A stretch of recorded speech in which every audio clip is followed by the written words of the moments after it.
आता पाहूया कशी सुरू आहे विधानसभेची तयारी, त्या संदर्भातल्या टॉप 9 बातम्या।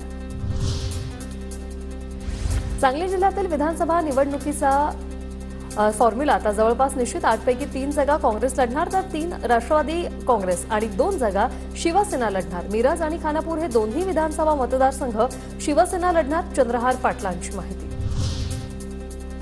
सुमार कामगिरी असणाऱ्या आमदारांना भाजपकडून शेवटचा अल्टिमेटम। 2 महिन्यात कामगिरी सुधारा, अन्यथा तिकीट कापलं जाणार। आमदारांना पक्षश्रेष्ठींचा इशारा।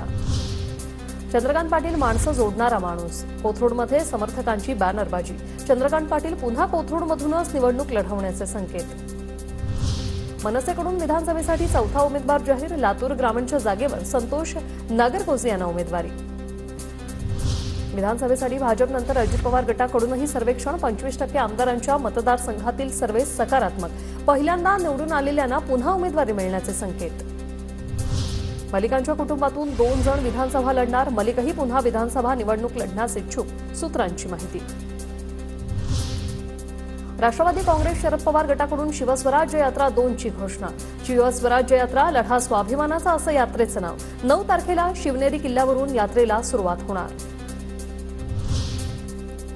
सरकार घाबरून विधानसभा निवडणुका पुढे ढकलतंय। ऑक्टोबरऐवजी नोव्हेंबरमध्ये निवडणूक घेण्याचा सरकारचा विचार, जयंत पाटलांचा दावा। मालेगावात राष्ट्रवादी शरद पवार गटाला धक्का। माजी आमदार आसिफ शेख यांच्यासह शेकडो कार्यकर्त्यांनी पक्ष सोडला। मालेगावातील विधानसभेचे गणित बदलणार।